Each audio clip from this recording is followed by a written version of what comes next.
When you think of the names of a lot of entertainers who sing your styles of song, you say to yourself, well, he or she was big in the 60s or the 40s or the 50s. But when you think of Tony Bennett, you don't draw that parallel. What is it about you that has made it possible for you to remain constant, not only over the 40 years, but from my parents' generation to my generation? I understand. Well, I asked Sinatra the same question. I said, why do you think we stayed around so long? And he said, well, because we stayed with good music. Right along, we just did the best composers, without any compromise. If it wasn't a Rodgers and Hart or a Gershwin or an Irving Berlin song or Cole Porter, we just stayed away from it. And, I think that's the payoff. I mean, it's built on the solid, good quality music. And there's a huge audience, absolutely huge, that's never really accounted for.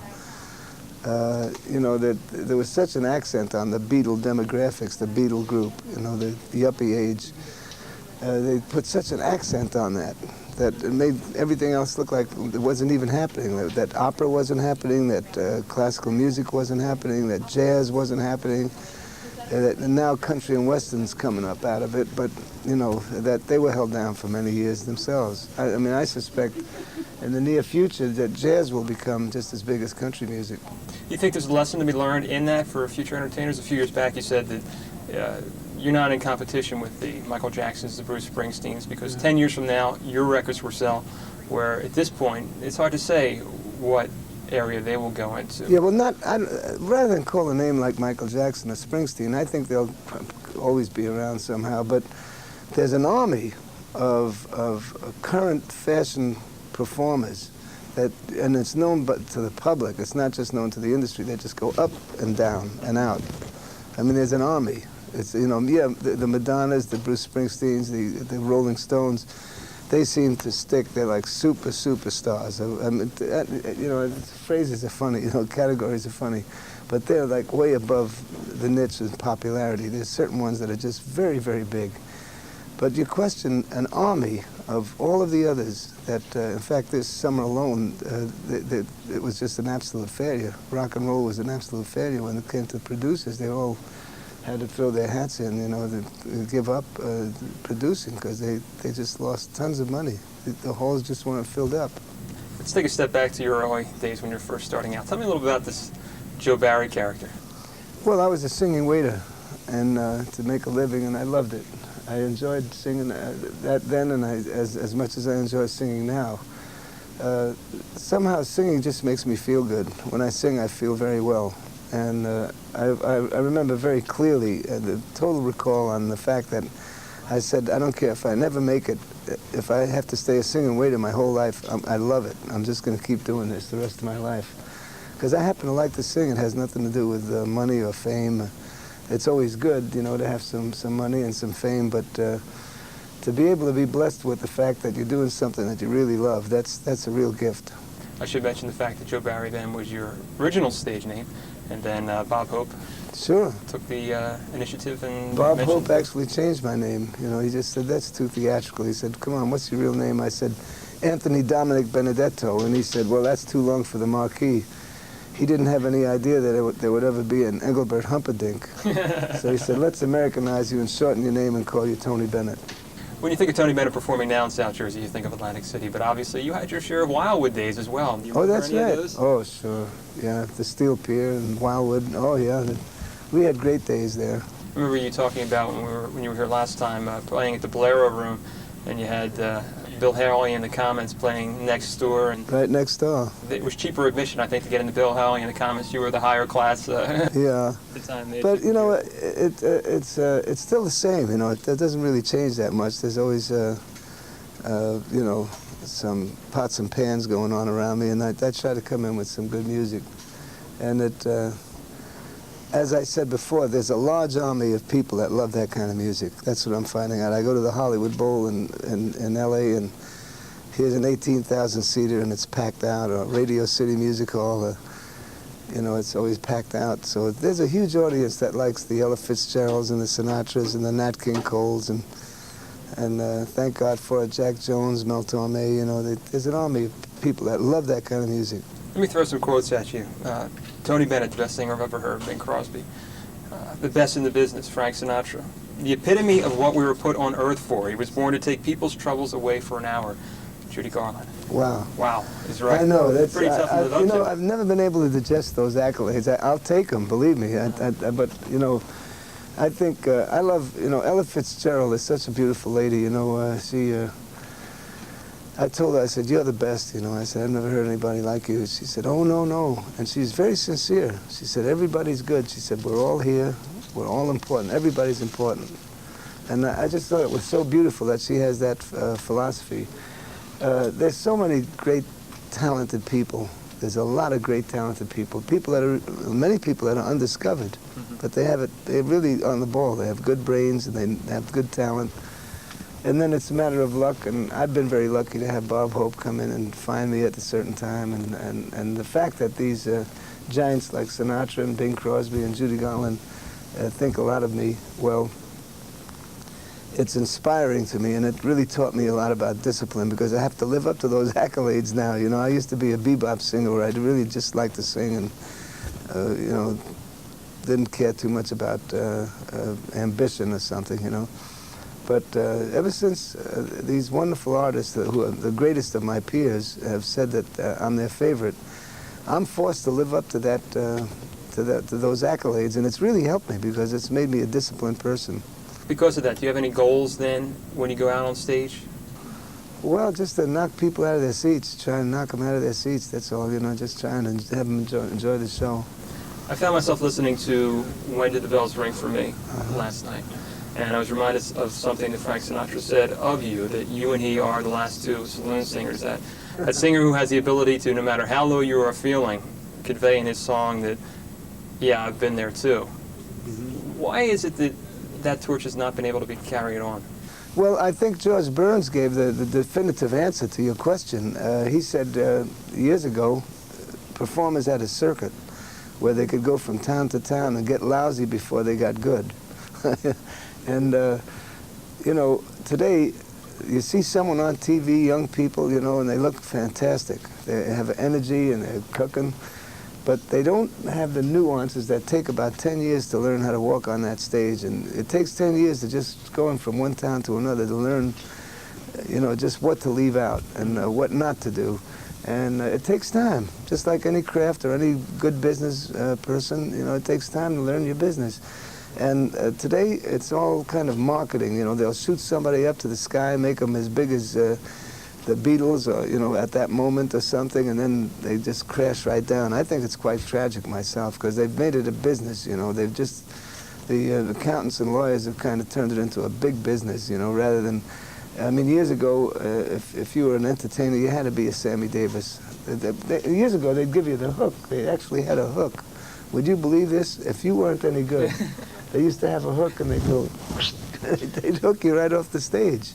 And that was it. I mean, you just say, well, I didn't make it, you know.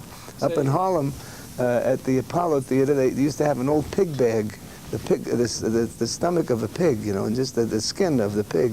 And they'd blow it up, and they'd hit you on the head if you weren't any good. So when you hit that stage, you had to be like a Sarah Vaughan, or you weren't allowed on the stage. I mean, they really, the public, it was up to the public. If they liked you, then you got the job. And that's how Bob Whiteman and Nat Shapiro at the Paramount Theater chose the performers. They listened to the audience. Whoever got the most applause got the job. It was very primitive and basic, but correct. But today, you know, they have demographic numbers and who's selling what, or who's hot at the moment and all this. And it's strange, but the beat goes on. I mean, there's still, talent still comes through no matter what happens. Now, singing wasn't your first career choice so far as training is concerned. You were in school to be a commercial artist. Right. I went to the High School of Industrial Art, which was across the street to the Metropolitan Museum of Art, and well, I'm still painting. I still love it very, very much. Did you have any idea when you were a little kid drawing sketchings on the sidewalk of Astoria, Queens, of your ability at that time? No, all I know is that I had to do it, and I still feel that way. I'm very committed to it. Singing and painting, I can't drive a car. I don't know how to drive a car, okay? But my whole life I've just been possessed with singing and painting. It's something I have to do. It has nothing to do with whether I'm going to make it or not make it or whatever. I just have to do it. And now I'm 65, and I'm still feeling the same way as I did when I was a kid in Astoria, sketching on the sidewalks. It seems that each year your paintings become to get more prominence with each showing. Is it growing so far as a bigger part of your life with each year? Do you find more joy in painting? Is it an escape for you? It's not. Well, it takes you to another place, and it's an escape, but it's meditative. You know, it's very complex because you get a blank canvas and you have to fill it up, and there's no board meetings or anything. It's just you and the canvas, and it's quite frightening. You know, you just say, I hope this one works. But then, you know, there's so many problems to making sure there's proper balance and color and everything that goes with it, or whether someone's going to like the painting later, or whether you're going to like the painting. And so what happens is there's so much that really takes you. You might paint for 4 hours and it feels like 4 minutes. You know, so it's, in that sense, it's a release. It's kind of a yoga experience. Where do you get your ideas for the paintings that you do? Well, I like to paint with nature. I like truth and beauty. I like to paint, you know, with a lot of truth and beauty. Do you have any particular favorites over the years? Of my own paintings? Yeah. I did a painting of Duke Ellington in London.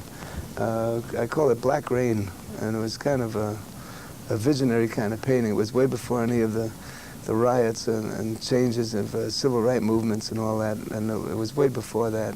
You know, it was just changing, and there's this kind of streak of black rain. I just wouldn't sell the painting. It's my own personal painting. And was that the one you were going to have put in the Smithsonian, or? Yes, there'll be two of them. One with Billy Strayhorn, his mate and compatriot there, and also the one that's called Black Rain. But it's really mine. I mean, it's in the Smithsonian, but it's my painting personally. We have that agreed to. Cary Grant paid you a major compliment with one of your paintings. How did that feel to receive those kind of accolades again from another area? Yeah, well, he's the one who first kicked me off into feeling very good about my painting. He bought a painting. I wondered why he did it, because it took a year for us to negotiate it, because he was a friend of mine, and I said, I can't charge you for this. You know, we were very good buddies, and he's Cary Grant, you know, the handsomest man in the world, you know. So I said, I can't sell this to you. But he insisted on it, and we had to negotiate with my son for a whole year as to how to do it. We finally gave the money to the Princess Grace Foundation, the Red Cross Foundation. But I found out why he did it. I was wondering, why did he do it? It was so nice of him. I thought he was just being very nice to me and supportive. But what it was is that I went to his widow's home 4 years later, and after his death, and it was in his dining room, along with his whole house is filled up. He had a very good eye for good paintings.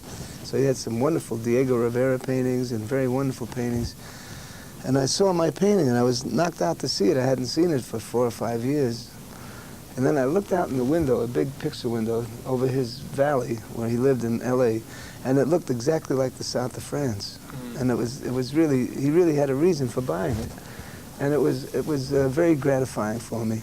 I really liked that happening. Sitting here talking with you and seeing you walk in, the very first time I met you, you were just riding down in an elevator by yourself. I'm reminded of something Ralph Sharon said, that there's just a simpleness in your life. You seem to go for the simplicity rather than someone who, in your position, could go for the extreme and the glamour and the glitz more so. And you seem to have kept things at a quiet calm over the years. Yeah, well, I kind of save all the glitz and everything, etc., you know, for the stage. You know, I think I learned that in London years ago. I read an article by Alec Guinness, and I agreed with him. It changed my whole philosophy when I read it, because when I first started, I went through all the routines that everybody goes through. But he said, you know, when you come off the stage, just be a person. He believed that. He said, you know, when you're on the stage, be childish, do everything you have to do to make the show happen. But it's quite hammy, you know, when you come off the stage and you're still entertaining people, even after you're off the stage. Mm-hmm. And it's also, you know, you lose a lot of energy by doing that. I mean, if you're on the stage all the time, you know, how much can you put out? So you have to kind of save your energy for that nice, you know, strong shot when you get on the stage. I mentioned Ralph Sharon. How did that, he's been a major part of your career. You pay tribute to him in every show. How did that combination come about? I mean, we just auditioned. I just auditioned piano players. I needed a piano player, and we went up to a place called Nola Studios on Broadway, which is very famous for rehearsal studios.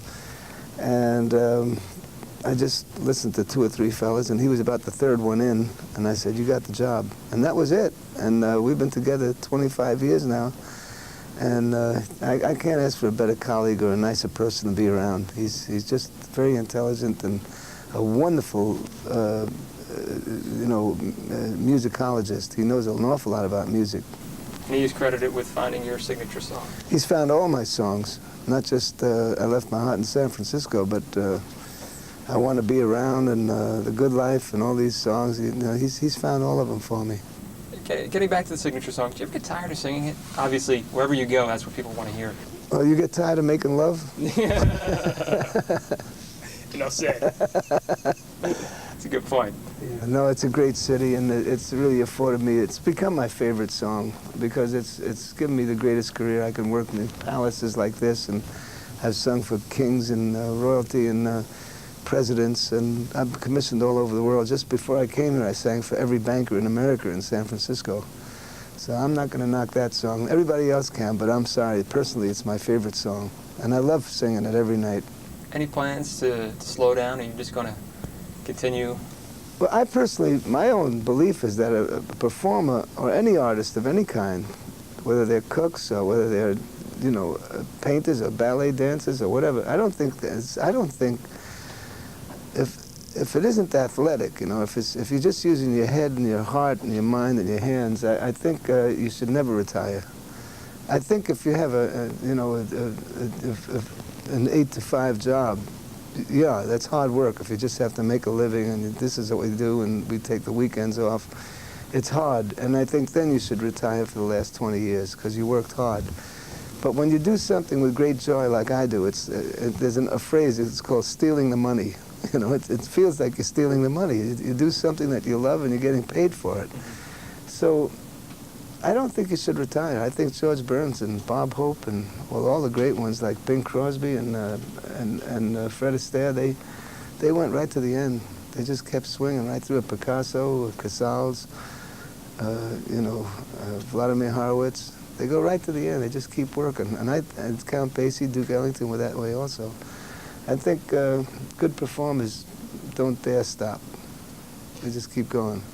If we could just close with the last line of your signature song. When I come home to you, San Francisco, your golden sun will shine for me. Tony Bennett, thank you. You're welcome.